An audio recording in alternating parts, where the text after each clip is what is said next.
Assalamualaikum warahmatullahi wabarakatuh.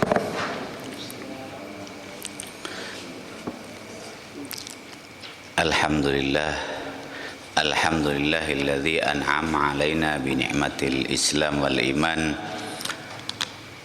Asyhadu an la ilaha illallah wahdahu la syarikalah, al-karimul mannan. Wa asyhadu anna sayyidana Muhammadan abduhu wa rasuluh, sayyidul khalaiq wal insan. Allahumma sholli wa sallim ala sayyidina Muhammadin wa ala alihi wa ashabihi wa man tabi'ahum bi ihsan. Amma ba'd. Bapak hadirin sekalian, marilah kita panjatkan puji syukur kehadirat Allah Subhanahu wa taala yang telah memberikan nikmat begitu banyak kepada kita, yang telah memberi kesempatan kita untuk menambah amal ibadah. Berarti Allah masih memberi umur kita. Orang kalau masih dipanjangkan umurnya berarti masih diberi kesempatan untuk beribadah. Orang kalau sudah meninggal itu sudah terputus kesempatannya untuk beribadah, hanya tinggal nunggu apa yang sudah ditanam. Kalau memang dia menanamkan amal jariah, berarti amal jariahnya akan senantiasa mengalir. Ya. Ma'asyiral hadirin rahimakumullah. Sebentar lagi kita akan memasuki bulan puasa. Kesempatan yang begitu luar biasa yang tidak didapatkan oleh umat-umat sebelum Rasulullah SAW. Jadi kesempatan emas ini semoga tidak disia-siakan, karena zaman dulu sebelum Rasulullah diutus itu usianya panjang-panjang, kesempatan mereka untuk mendapatkan pahala itu luar biasa besarnya. Taruhlah seperti Nabi Adam usianya sampai 1000 tahun, Nabi Nuh itu sampai 950 tahun, Nabi Idris itu sampai 360 tahun. Ya, sedangkan umat Rasulullah ini hanya sekitar 65 tahun rata-rata. Rasulullah aja usianya 63 tahun kalau menurut kalender Hijriah, kalau menurut kalender Masehi 61 tahun. 61 tahun. Jadi dalam kalender Hijriah setiap 31 tahun, dalam kalender Masehi itu 30 tahun. Ya. Rasulullah wafat pada usia 63 tahun. Ini menunjukkan bahwa rata-rata hidup manusia itu sekitar 60-an tahun. Artinya memang banyak orang yang belum 60 sudah meninggal, tapi ada juga orang yang lebih dari 60 sudah meninggal. Kalau diambil rata-rata itu kurang lebih 65 tahun. Ya, itu rata-rata hidup manusia sekarang. Kemudian kita berharap doa Rasulullah senantiasa ada pada diri kita, sebagaimana Rasulullah pernah berdoa, Allahumma barik lana fi Rajabah wa Sa'bana wa balighna Ramadan. Allah menyuruh Rasulullah berdoa demikian. Ini sebenarnya untuk mendoakan kita. Apakah kita termasuk yang didoakan atau tidak, itu terserah kita. Semoga kita dapat berkah di bulan Rajab, semoga kita dapat berkah di bulan Sya'ban, semoga kita panjang umur. Rasulullah itu mendoakan kita panjang umur untuk bisa merasakan bulan Ramadan dan bisa menyelesaikan bulan Ramadan. Dan semoga bisa sampai ke bulan Ramadan tahun berikutnya. Ma'asyiral hadirin rahimakumullah, ada yang sering kita dengar pada saat kita selesai sholat subuh atau pada saat bulan Ramadan, sering kita mendengar ada syair. Kalau pada Rabu yang lalu saya menjelaskan ada doa-doa yang dipanjatkan oleh para nabi, kemudian ada doa-doa yang dipanjatkan oleh Rasulullah. Ini ada doa yang dipanjatkan, yang dibuat syairnya oleh penerus-penerus Rasulullah, anak cucunya Rasulullah. Jadi biasanya kalau ada orang dipanggil Habib, itu biasanya keturunan Rasulullah. Habib itu artinya kekasih. Kalau Sayyid itu artinya tuan. Sayyidina itu bisa diartikan tuan, baginda, baginda. Junjungan kita bisa diartikan demikian. Kemudian syair ini sering kita baca, sering kita dengarkan, ya. Kita tapi belum tahu siapa yang mengarang syair itu. Syair yang sering kita dengar, ya arhamar rahimin, farij alal muslimin. Ya arhamar rahimin itu sampai dibaca 3 kali, berarti kita sangat berharap kepada Allah. Sebaiknya dalam berdoa kita itu menghayati apa yang kita minta. Ya, kalau kita mau menghayati apa yang kita minta, berarti kita harus tahu arti dari doa yang kita panjatkan. Ya arhamar rahimin, wahai zat yang penuh belas kasih sayang. Ya arhamun, arhamu itu dalam bahasa Inggris dikenal dengan istilah superlative degree. Jadi dalam bahasa Inggris itu kan ada kata bertingkat, ya, kata sifat, kemudian ada comparative degree yang artinya lebih. Arham itu lebih penyayang. Kalau dalam bahasa Arab disertai dengan kata min di belakangnya berarti bermakna lebih. Tapi kalau di belakang kata sifat arhamun menggunakan wazan af'al, itu tidak ada kata min, ya, tidak ada huruf jar sebagai pembanding, berarti itu menunjukkan arti paling penyayang, rahimin, di antara para penyayang, para pengasih. Dalam bahasa yang sering kita dengar, bismillahirrahmanirrahim, dengan menyebut nama Allah yang maha pengasih lagi maha penyayang. Ar-Rahman itu artinya pengasih, semuanya diberi. Ar-Rahim itu artinya penyayang, hanya sebagian orang yang disayang. Ada yang menafsirkan Ar-Rahman itu rasa sayang Allah yang diberikan di dunia, Ar-Rahim itu rasa sayang Allah yang akan diberikan di akhirat. Sebenarnya sifat Rahim Allah itu 99% belum diberikan, nanti lebih besar lagi daripada sifat Rahman. Ya arhamar rahimin, wahai zat yang paling pengasih di antara para pengasih, para penyayang, ya. Kita berdoa sampai 3 kali itu menunjukkan bahwa kita itu begitu ingin mendapatkan kasih sayang dari Allah. Farij alal muslimin, ya, hilangkan segala kesusahan orang Islam. Lapangkan, farij itu bisa berarti lapang, bisa berarti yang asalnya sempit direnggangkan. Kita berdoa ini mendoakan semua umat Islam, karena kalimat ini kalimat doa. Sebagian ada yang suka dalam berdoa itu senantiasa mengangkat tangan. Kalau ada orang yang punya kebiasaan dalam berdoa itu, ya, menurut riwayat, memang riwayat ada yang mengatakan bahwa Rasulullah itu kalau berdoa tangannya menunjuk ke atas. Ya, ada yang mengatakan dalam riwayat itu Rasulullah tangannya itu seperti menunjuk tapi tidak menunjuk. Artinya jari kelingking itu menekuk lebih dalam, kemudian jari manisnya lebih keluar, jari tengahnya lebih keluar, tunjuknya lebih lurus. Ada riwayat yang demikian. Rasulullah itu seperti itu kalau berdoa, ya.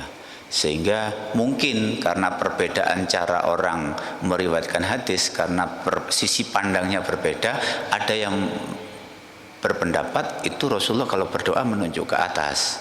Ada yang berpendapat Rasulullah mengangkat tangan. Rasulullah sebenarnya kalau berdoa itu mengangkat tangan. Ada beberapa kalangan yang tidak mau mengangkat tangan karena dianggap Rasulullah tidak pernah melakukan itu. Ya, sebenarnya Rasulullah mengangkat tangan. Bahkan Rasulullah itu kalau keinginannya besar, doanya itu dipanjatkan oleh Rasulullah dengan tangan diangkat sampai ke atas sehingga ketiak Rasulullah itu kelihatan. Ya. Masyaallah hadirin rahimakumullah. Biografi pengarang hadis, pengarang doa ini syair. Jadi ini doa yang diwujudkan dalam bentuk syair, sehingga kita itu senang membacanya karena bersajak. Bersajak itu belakangnya itu sama, sajak kan begitu. Ini ditunjukkan oleh Al-Quran. Al-Quran itu banyak sekali kalimat-kalimat yang bersajak. Bacaan pertama, bait pertama akhirnya apa, bait kedua akhirnya sama, bait ketiga seperti itu. Jadi kalau ada sajak-sajak puisi, ya itu sebenarnya niru Al-Quran. Al-Quran bahasanya seperti itu. Itu adalah kebiasaan orang-orang zaman Islam. Islam ini berkembang zaman Rasulullah dulu menyebarkan Islam. Di Mekah itu kan termasuk daerah yang sangat mengagumi puisi. Jadi para pujangga saat itu mendapat tempat di hati masyarakat. Mereka kalau berkumpul, mereka kalau di pasar kemudian membaca syair-syair, orang pada berkumpul karena senang mendengarkan itu. Apalagi ada kata-kata baru, ungkapan-ungkapan baru, itu senang. Makanya dalam Al-Quran ada beberapa surat yang didahului dengan huruf tahaji.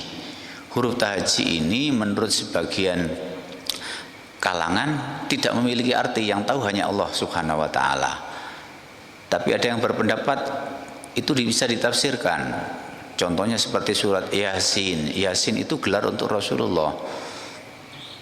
Gelar untuk Rasulullah. Toha itu juga gelar untuk Rasulullah. Ada alif lam mim. Ini sebenarnya enggak ada artinya. Tapi ada sebagian yang berani menafsirkan. Kebanyakan ulama di dunia itu menyerahkan artinya kepada Allah. Alif lam mim, Allah yang maha tahu artinya. Ada yang menafsirkan alif itu Allah, lamnya itu Jibril, mimnya itu Muhammad. Ini hanya penafsiran saja, tapi Allah yang maha tahu. Lah kenapa ada kata-kata seperti ini? Supaya orang itu tertarik mendengarkan. Ya, supaya orang tertarik mendengarkan. Jadi ada ungkapan-ungkapan yang menarik perhatian, karena saat Rasulullah diutus menyebarkan Islam, orang itu senang pada syair. Kalau ada kata-kata seperti ini, tertarik, loh ada apa ini, kok ada ungkapan-ungkapan baru kan begitu. Biografi pengarang syair ini namanya Habib Abdullah bin Husain bin Thohir Al-Alawi. Beliau lahir di Tarim. Tarim itu sebuah kota di Yaman Selatan, termasuk negeri Yaman, ya. Pada tahun 1191 Hijriah. Jadi setelah 11 abad menurut kalender Hijriah Rasulullah ini wafat.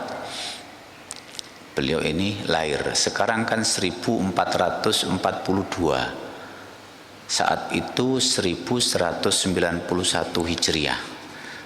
Berarti kurang lebih 250 tahun yang lalu syair ini dibuat.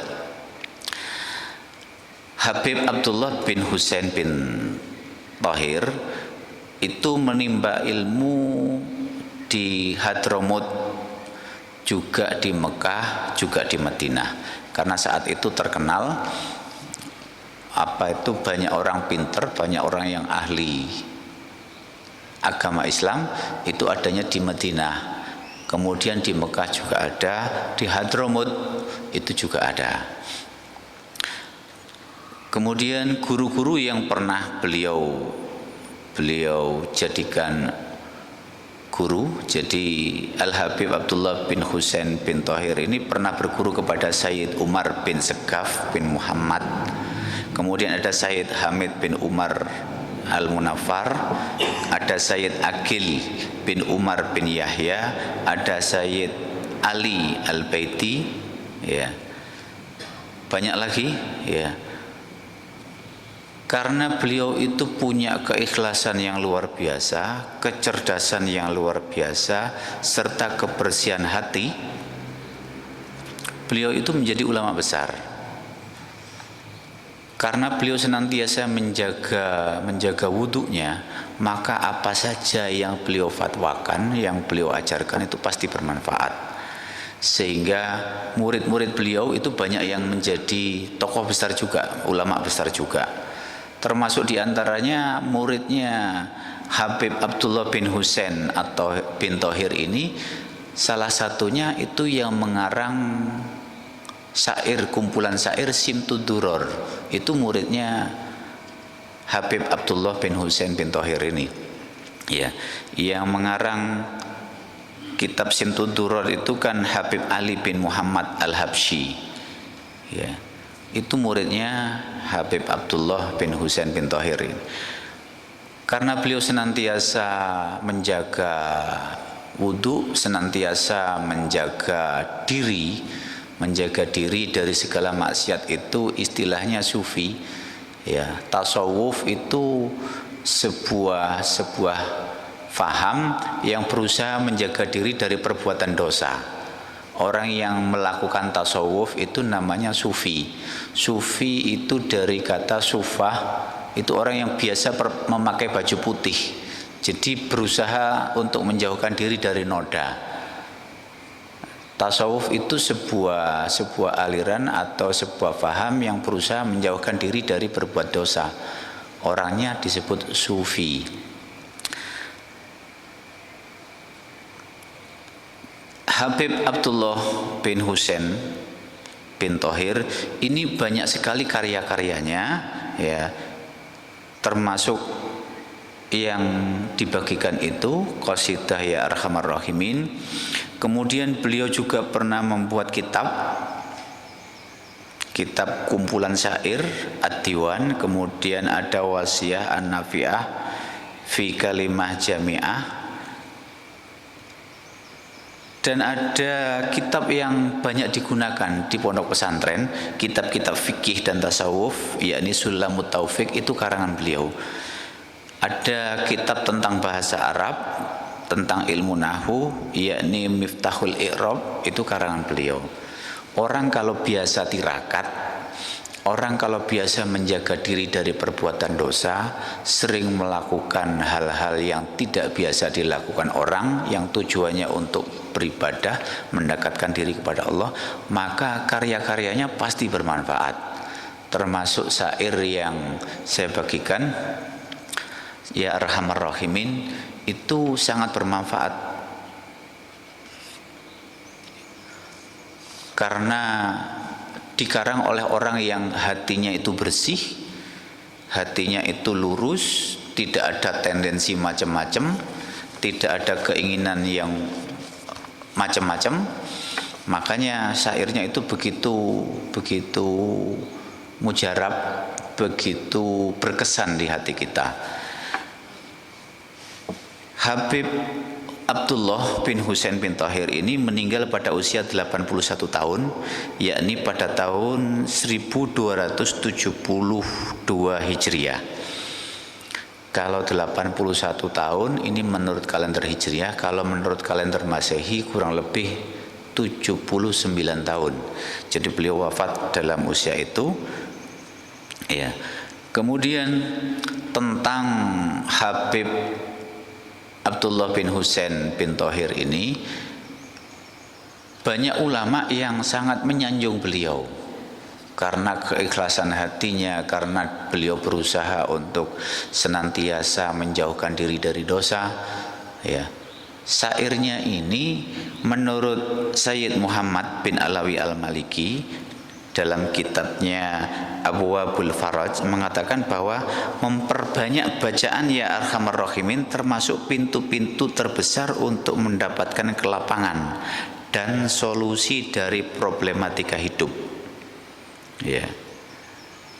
Jadi dengan membaca Ya Arhamar Rahimin, wahai zat yang maha penyayang di atas semua yang penyayang, ini merupakan pintu terbesar untuk mendapatkan kelapangan dan solusi dari problema hidup. Jadi kalau kita punya permasalahan, punya masalah apa, perbanyak membaca doa ini. Walaupun ini berupa syair tapi bacaannya kan doa. Sehingga kalau berdoa itu sebaiknya kita mengangkat tangan, ya. Di situ banyak sekali pujian-pujian kepada Allah.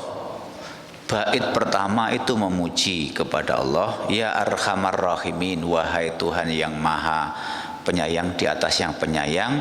Bait keduanya baru doa, farij alal muslimin, lapangkan semua orang Islam. Ya Rabbana ya Karim, wahai Tuhan kami yang maha mulia. Karim itu mulia, bisa bermakna dermawan. Ya Rabbana ya Rahim, bait keduanya juga memuji kepada Allah. Kemudian bait ketiganya antal jawadul halim, dan engkaulah sebaik-baik zat yang maha penolong. Wa anta ni'mal mu'in, itu juga pujian kepada Allah. Kita banyak memuji kepada Allah, bait berikutnya baru kita meminta. Jadi etika kita kalau berdoa itu sebaiknya memuji dulu baru meminta.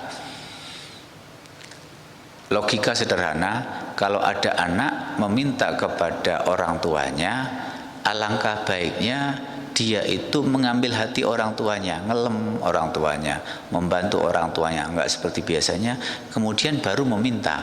Etikanya kan begitu. Jadi kalau ada orang tua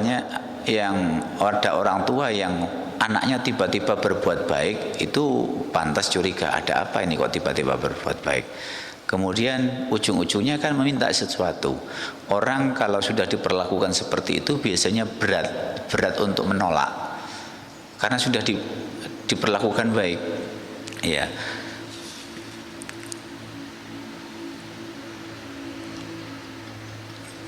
Pada bait berikutnya, walaysa narju siwak, dalam bahasa syair itu boleh harokat itu tidak dibaca, karena untuk menyesuaikan dengan ritme ketukan. Jadi suatu ketika ada syair K-nya kok nggak dibaca, K-nya dimatikan, ya itu tujuannya untuk menyamakan ketukan saja. Jadi tidak masalah dalam bersyair. Ya, kalau membaca Al-Quran memang harus dibaca lengkap, sebaiknya begitu, kecuali nanti yang diwakafkan. Ya. Walaysa narju siwak, tidak ada yang kami harapkan selain engkau. Fadrik ilahi darok, maka cepat datangkanlah pertolonganmu. Wahai Tuhanku, ya dengan cepat. Qoblal fana wal halak, sebelum kebinasaan dan kehancuran. Ya ummu dunya waddin, memenuhi dunia dan agama. Jadi hancur itu bukan hanya dunia saja, agama juga hancur. Ya, kita meminta kepada Allah semoga memberikan pertolongan secepatnya sebelum semuanya ini hancur. Ya. Wa ma lana rabbana, dan tidak ada bagi kami wahai Tuhan kami, siwa kaya hasbana, selain engkau wahai Tuhan yang bisa kami andalkan. Hasbun itu artinya perhitungan, hasbana itu ya perhitungan terberat. Jadi maksud dan tujuan terbesar itu namanya hasbun. Ya. Hasbun itu bisa berarti cukup, hasbun perhitungan. Jadi semua perhitungan kita dicukupi oleh Allah. Ya. Ya dzal ula wal ghina, wahai Tuhan yang maha luhur. Ula, ali itu artinya tinggi. Wal ghina, dan yang maha kaya. Wa ya qawi ya matin, dan yang maha kuat serta maha kokoh. Matin itu artinya kokoh. Kalau sudah ini tidak bisa berubah. Allah itu menetapkan sunnatullah. Semua ketetapan Allah itu sesuai dengan alurnya. Jadi sunnah Allah, ketentuan Allah itu sesuai dengan alurnya dan bisa dicerna. Kalau ada sesuatu yang menakjubkan seperti mukjizat, kita memang merasa itu sebuah keajaiban, tapi sebenarnya itu ada alurnya, ada sebab musababnya, ada langkah-langkahnya, step-stepnya. Cuman kita nggak mampu mencerna, sehingga kita menganggapnya sebuah hal yang luar biasa. Di zaman ini kita menemukan banyak hal yang menakjubkan kita. Bayangkan kalau orang ngecas HP itu kan pakai kabel, dicolokkan ke listrik. Pada berikutnya ada cara ngecas HP tidak menggunakan kabel. Cukup ada medan magnet yang di situ ada elektromagnet yang dipancarkan, ditaruh di situ, itu sudah ngecas.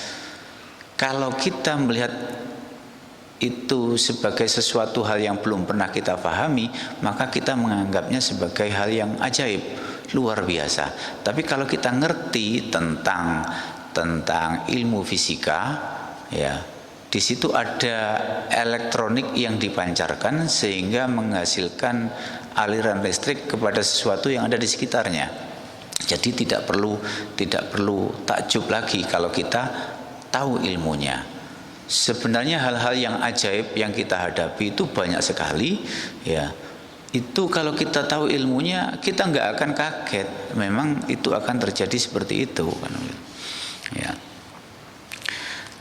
Pada syair berikutnya, nas'aluk, itu K-nya itu tidak usah dibaca, tidak apa-apa karena menyesuaikan ketukan. Nas'aluk waliyukim.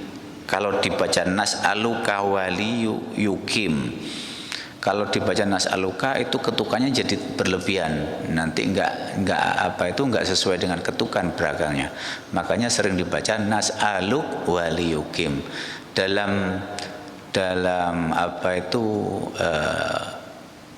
dialog sehari-hari dalam bahasa Arab itu biasanya kalau belakangnya itu K, orang Arab membacanya nas'alak. Kalau belakangnya nas'aluka itu membacanya nas'alak, biasanya begitu. Kalau kepada orang perempuan nas'aluki biasanya dibaca nas'alik. Itu dialek itu bahasa sehari-hari, ya. Tapi tulisannya tidak seperti itu. Al-adlu kainastaqim. Ya, apa yang kita minta kepada Allah? Al-adlu kainastaqim, keadilan agar bisa istiqomah. Keadilan agar bisa istiqomah. Ala hudakal qawim, pada jalanmu yang lurus, wala nuti'ul lain, dan tidak mengikuti orang-orang yang terlaknat. Ya. Bapak hadirin sekalian, jadi kalau orang dulu itu ngarang syair itu sangat bermakna sekali, tidak asal syair, karena beliau dalam mengarang ini dalam kondisi suci dari hadas kecil maupun besar, kemudian karena keikhlasan hatinya, makanya syair-syairnya ini sangat berbobot mengandung doa, ya. Ada sebuah cerita, seorang sahabat itu akan membawa barang karena berat, dia butuh kendaraan. Ada orang yang biasa menyewakan kendaraannya itu, menyewakan hewannya ini namanya bagol, keturunan keledai dan kuda. Keledai itu pelan tapi pasti, artinya dia bisa mengangkut barang berat tapi jalannya pelan. Kuda itu punya kekuatan, punya kecepatan tinggi kalau berlari, tapi tidak bisa membawa beban terlalu berat. Jadi keturunan keledai dan kuda ini diharapkan akan bisa membawa barang berat tapi lebih cepat, maksudnya begitu. Sahabat ini kepingin membawa barang, kemudian ada orang yang menyewakan hewannya, tapi dengan catatan, Anda harus mau berhenti di tempat yang saya tentukan. Itu aja syaratnya. Disepakati. Akhirnya berangkatlah sahabat ini dengan menggunakan jasa angkutan orang tersebut sampai di suatu tempat, karena jauh dari tetangga di tengah padang pasir. Di tempat itu ternyata banyak sekali tengkorak-tengkorak manusia. Maka sahabat ini sadar bahwa mereka yang pernah menggunakan jasa angkutan ini dibunuh dan barangnya diambil. Jadi modus operandi ngerampok dengan cara seperti ini. Karena dia menyadari, maka dia ngerti bahwa sebentar lagi akan dibunuh. Ternyata benar orang itu ngomong bahwa sahabat ini yang menitipkan barangnya ini mau dibunuh.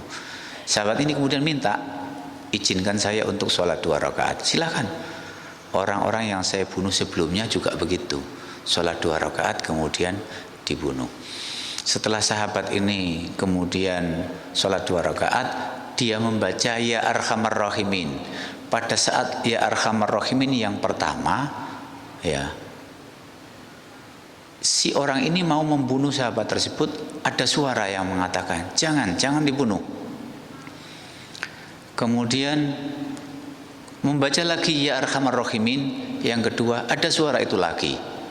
Pada saat membaca ya arhamar rahimin yang ketiga, ternyata ada seseorang yang gagah di atas kuda, kemudian membawa senjata yang ujung senjata itu berapi, semacam tombak, kemudian dilemparkan kepada orang yang menyewakan kendaraan tadi, yang mau membunuh tadi, menembus orang tersebut dadanya hingga orang ini mati.